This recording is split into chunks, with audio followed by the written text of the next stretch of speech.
రేపు June 5, 2022 prelims పరీక్ష జరిగే రోజు. రేపొద్దున పరీక్షకి అడ్మిట్ కార్డ్ కానీ పెన్స్ కానీ ఏవైతే రిక్వైర్మెంట్స్ ఉన్నాయో దాంతోపాటు మీకు సంబంధించిన ఆధార్ కార్డ్ ఫోటోగ్రాఫ్ వీలైతే ఇవన్నీ పెట్టుకోండి. దాంతోపాటు ఇప్పటి నుంచి అంటే సాయంత్రం 6 గంటల నుంచి గుడ్ నైట్ స్లీప్ చాలా అవసరం. పుస్తకాలు మూసేసేయండి. లాస్ట్ మినిట్ చదవాలని ట్రై చేయొద్దు. మూసేసి కూల్గా కామ్గా ఉండండి. క్వశ్చన్ పేపర్ ఈజీగా వస్తుంది, మనకు తెలిసిన క్వశ్చన్స్ వస్తాయని అస్సలు ఎక్స్పెక్ట్ చేయొద్దు.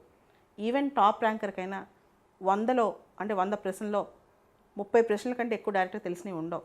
కాబట్టి క్వశ్చన్ పేపర్ తేలిగ్గా వస్తుంది, నాకు అన్నీ తెలిసిన క్వశ్చన్స్ వస్తాయి, ఈ ఆలోచన పక్కన పెట్టేయండి.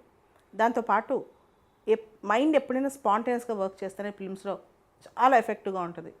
మార్నింగ్ 6:30 వరకు పడుకుని కూల్గా నిద్రలేసి డైరెక్ట్గా ఎగ్జామ్కి వెళ్ళండి. చాలా ఫ్రెష్ మైండ్తో నేను స్పాంటేనియస్గా ఆడుకుంటానని. అసలు ఫిలిమ్స్ ఎగ్జామ్ ఏంటంటే ఎగ్జామినర్ బ్రెయిన్లోకి మనం వెళ్తాం. కాబట్టి మన బ్రెయిన్ చాలా అలర్ట్గా ఉండాలి. ప్రశాంతంగా కూల్గా నవ్వుకుంటూ సరదాగా ఉండండి. దాంతోపాటు ఎలిమినేషన్ టెక్నిక్స్ కూడా కొన్ని మీ ప్రాసెస్ మీరు ఏదైతే టెక్నిక్స్ మీరు అలర్ట్ చేసుకున్నారో ఒకసారి బ్రెయిన్లో వాటి గురించి ఆలోచించండి, కొంత మెడిటేట్ చేసుకుని.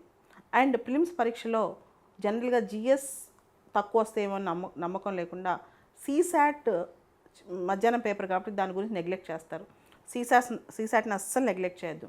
మీరు చూసారు ఈ సంవత్సరం జిఎస్ కట్ ఆఫ్లో జనరల్ కేటగిరీ కట్ ఆఫ్ 87, ఇంకా మిగతా కేటగిరీస్ అయితే ఇంకా తక్కువ ఉంది. కాబట్టి జిఎస్ కొంచెం ఎడ్జ్లో ఉన్నా సరే సీసాట్ని నెగ్లెక్ట్ చేయొద్దు.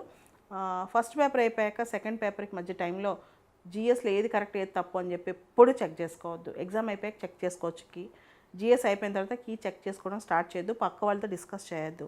దానివల్ల ఏమవుతుందంటే CSAT paper effective reading skills అవసరం. అంటే ఫాస్ట్గా సీసాట్ చదివి చేయాలి. ఆ టైంలో మీరు ఇబ్బంది పడతారనమాట. కాబట్టి సీసాట్ అయిపోయిన తర్వాతే చెక్ చేసుకోండి. ఎగ్జామ్ అయిపోగానే లంచ్ చేస్తూ చెక్ చేసుకోవడం ఇట్లాంటి పని మాత్రం చేయొద్దు. దాని తర్వాత ప్రిలిమ్స్ ఎగ్జామ్ మనకి సీరియస్గా రాసాలు తక్కువ ఉంటారు, మనకి లక్షల అప్లికేషన్ పెట్టినా.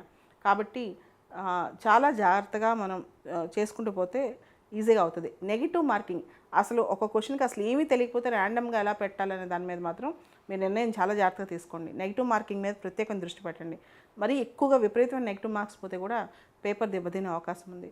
సో ఇవన్నీ జాగ్రత్త చేసుకుంటూ మీరు ఈ ఒక్క అపోహతో మాత్రం ఎగ్జామ్కి వెళ్ళొద్దు. క్వశ్చన్స్ అన్నీ నాకు తెలిసినవి వస్తాయి, 100లో 40-50 క్వశ్చన్లు డైరెక్ట్గా నాకు తెలుసు, ఇట్లాంటి అపోహతో వెళ్ళొద్దు. క్వశ్చన్స్ చాలా వరకు మనకు తెలియని వస్తాయని ఊహించుకునే వెళ్ళండి.